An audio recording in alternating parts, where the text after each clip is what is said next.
vamos falar sobre lista. Lista é uma estrutura sequencial, assim como um string, como a gente já havia visto em sala de aula. Então nós temos aqui exemplos de 4 listas. Observe que utilizamos colchetes para representar cada lista.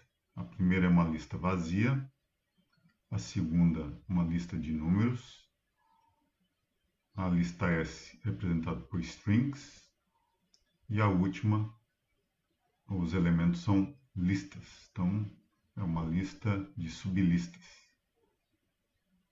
sendo que na última sublista o elemento ali representado na sublista é uma string. Então vamos aqui, como ela é uma sequência, uma estrutura sequenciada, podemos imprimir aqui na tela o primeiro elemento da lista L, o terceiro elemento, né, porque começamos com o índice 0, 0, 1, 2. Então, ele vai imprimir na tela o terceiro elemento, que é de índice 2, da lista L. Então, da lista N aqui, a quarta posição, né, 0, 1, 2, 3. 11 sobre 4, que deu 2,75. Neste próximo exemplo, nós temos a lista M, representada por strings, onde essas letras vão compor a palavra Python. Como é uma estrutura sequenciada, podemos imprimir, fazer fatiamento dessa lista. Neste caso aqui, ele imprime na tela do índice 2 até o índice 4 o seguinte: os 2 pontos ali, quer dizer, ele vai iniciar ali do 0 e vai até a posição 2. O último aqui inicia na posição 1 e vai até o final. E no último ele dá a quantidade de elementos da lista M, que são 6. E aqui as posições, então do 2 ao 4, 0, 1, 2. Então não vai dar a letra T até 2, 3, 4, até a letra O. Depois do início, ou seja, de P até posição 3, 0, 1, 2, 3, até a letra até a posição 2, né? Que é 1 a menos. 0, 1, 2. Aqui ele inicia do 1, então vai iniciar do Y até o final. Instrução for. Essa instrução foi projetada para utilizar em estruturas de repetição, como string, lista. Depois, quando formos ver tupla, podemos usar também nessa estrutura nova que vamos ver. Então, neste exemplo aqui, a string Python, o que a instrução for faz? Aqui utilizamos uma nomenclatura aqui, eu utilizei elemento, mas poderia ser outra nomenclatura, outro nome. Então, para elemento, ele vai percorrer todos os caracteres da palavra Python. Então, ele vai imprimir na tela, né, cada elemento ali por linha.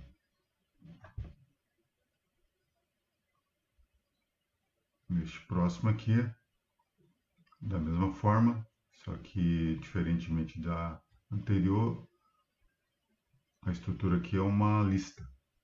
Então vai percorrer cada elemento dessa lista.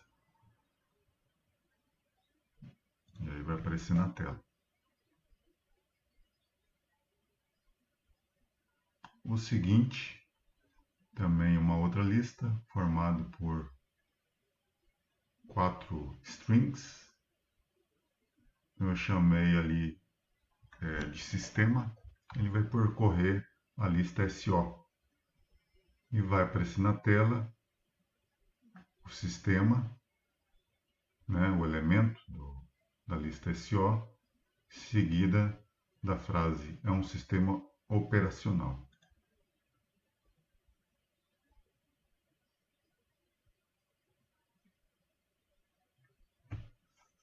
A função range é uma função que produz uma sequência de números inteiros.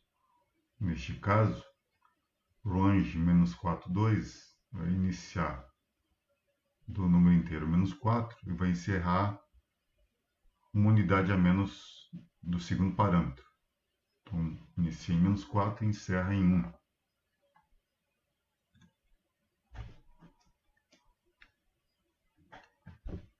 Então, aqui também utilizamos a instrução for i, in, range, aí botamos o início, fim, mas caso inicie pelo zero, não há necessidade de colocar os dois parâmetros, que é o caso deste outro exemplo.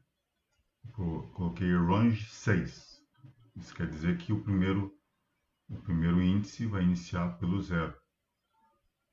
Então vai aparecer na tela a frase o i da vez é, e aí em seguida ele vai iterando do 0 até o 6. Desculpa, do 0 até o 5. Lembra que é sempre um a menos, né?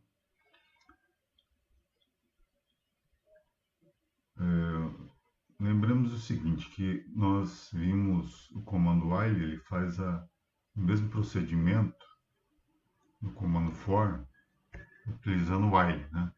Então, i igual a 0, enquanto que i for menor que 6, vai aparecer na tela o i da vez é. E aí ele vai iterando, né? Começa de igual a 0, depois vai para 1, 2, 3, até finalizar em 5, né? Enquanto for menor que 6, ele vai aparecer aqui na tela as mensagens.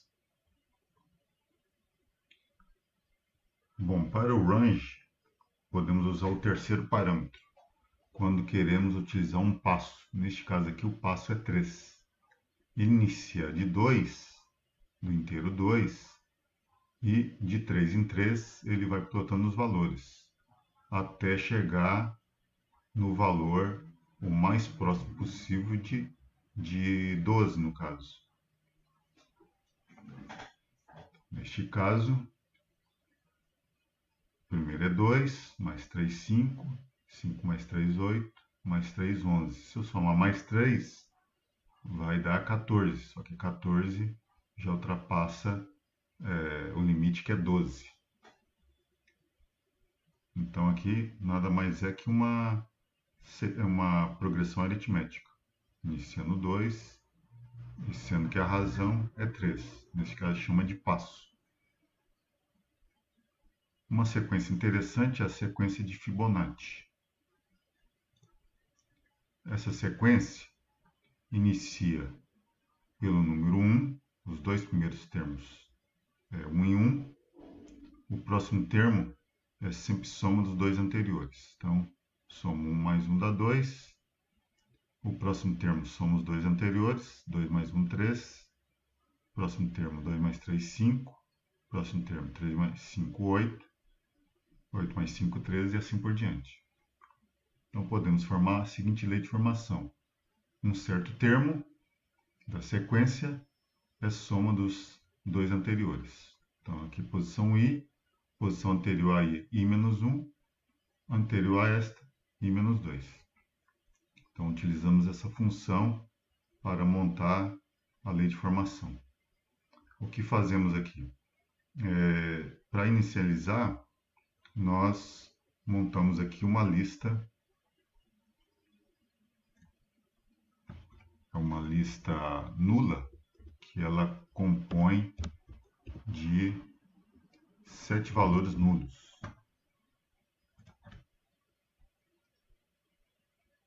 Então, o valor inteiro aqui que se botar na frente, asterisco, botar aqui na frente, ele vai montar uma lista de valores. Se trocar aqui por 1,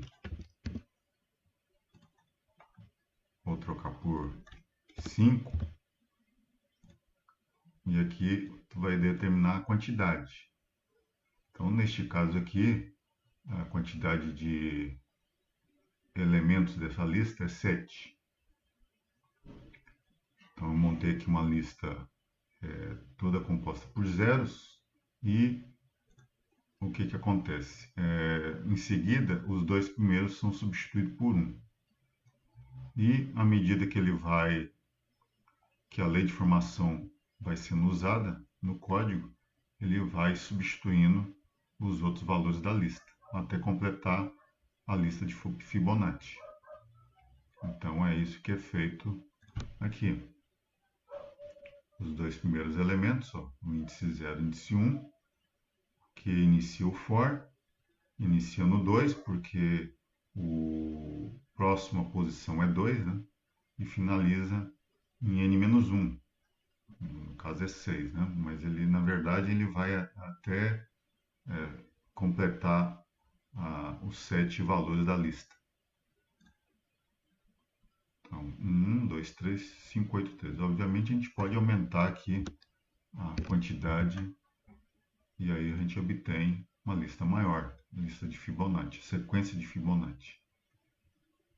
Uma outra estrutura interessante é a tupla, que é muito parecido com a lista. O que diferencia é que depois que você define a tupla, os elementos dessa estrutura não podem ser alterados. Então, uma estrutura interessante ao invés de usar a lista.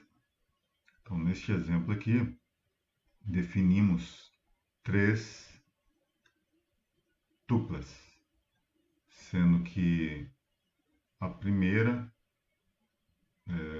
só para diferenciar aqui a tupla da lista, utilizamos parênteses. No caso da lista, são colchetes. Então, o primeiro valor aqui, o primeiro elemento, indica o código, o segundo a mercadoria, o terceiro a quantidade e o último o preço unitário, para P1, P2 e P3. Então aqui nós estamos simulando que é uma papelaria e a gente está montando aqui um código para identificar, descrever cada mercadoria. Bom, aqui na quarta linha nós temos uma tupla de tuplas, né? Porque os elementos de cada de L são tuplas. O P1 que eu defini antes, P2 que eu defini antes, P3 que eu defini antes. Então são tuplas de tuplas. É uma tupla de tuplas. Em seguida vai aparecer na tela identificação de produtos em estoque. Depois ele vai pular uma linha e ele entra depois, posteriormente, no comando for. Veja que o elemento que ele chama aqui, né, ele identifica aqui, veja que aqui são 4 elementos de cada tupla, né? 1, 2, 3, 4. Então, aqui também, o que você colocar aqui de nome, ele vai identificar como sendo o primeiro, segundo, terceiro e quarto elemento de cada tupla. Eu chamei de código, mercadoria, quantidade, preço unitário, abreviado, né?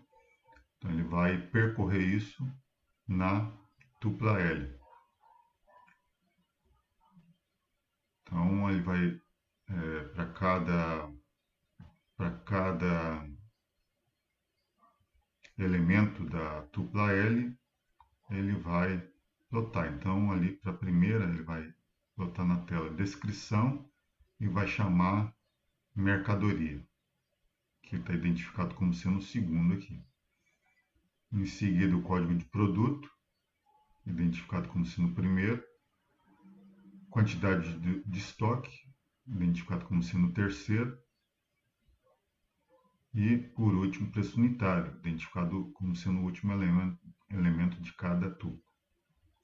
Por fim, solta uma linha e veja que aqui está tudo alinhado, né? E no final, terminou o for, ele vai aparecer na tela fim do programa. Um exemplo legal para ser implementado.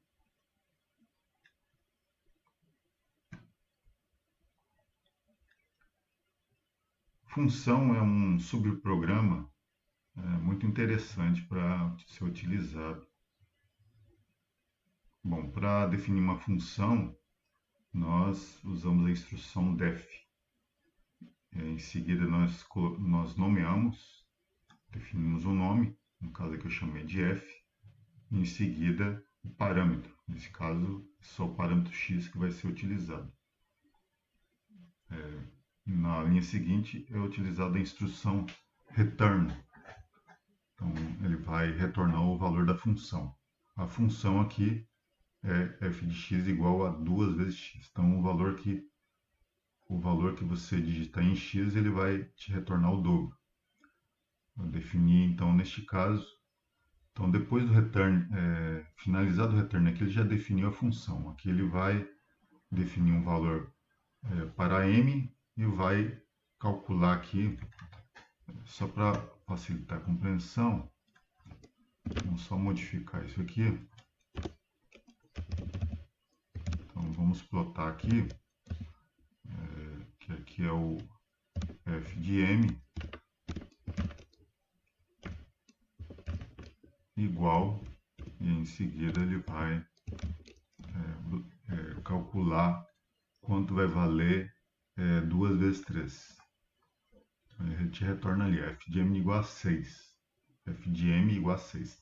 Bom, é interessante saber quem é m, né? Então, aqui eu modifiquei para que apareça na tela, entre aspas, f, esse primeiro parênteses, depois o m separado por vírgula, em seguida o parênteses e o igual, entre aspas. Então aí, com essa modificação, ele vai aparecer f de 3 igual a 6. Então fica interessante essa forma de compor aqui o resultado. Em seguida aqui um outro exemplo, onde eu defino a função operações. Então novamente usei aqui o def. Neste caso aqui eu não utilizei o return, não há necessidade, porque aqui eu só estou definindo as funções, né? Então as funções estão definidas aqui, ó. Soma, diferença, produto, quociente. São 4 operações definidas. E observa que são 2 parâmetros agora. Então a função que eu chamei operações, e são 2 parâmetros de entrada, x e y. E aí para chamar, posteriormente a gente digita operações e aí digita os valores de x e de y. No caso vai ser 5 e 3. Bom, aí colocamos aqui em sequência os prints, na forma como a gente queira que apresente os resultados. E aí eu queria que aparecesse o valor de x, de y, a soma, a diferença, produto, quociente.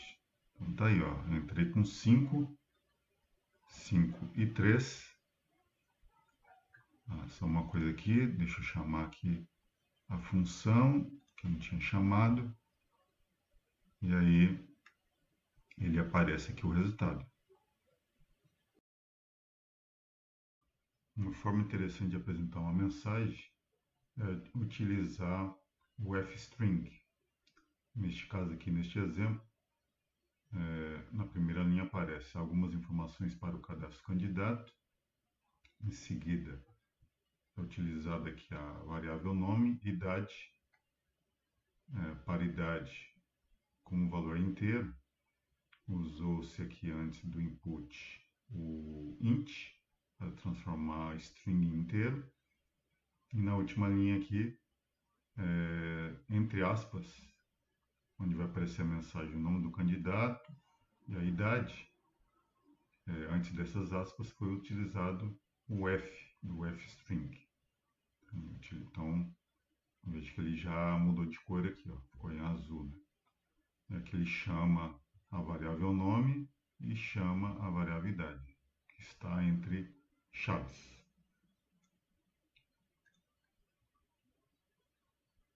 Então, vamos digitar aqui as informações. O nome do candidato, Benjamin.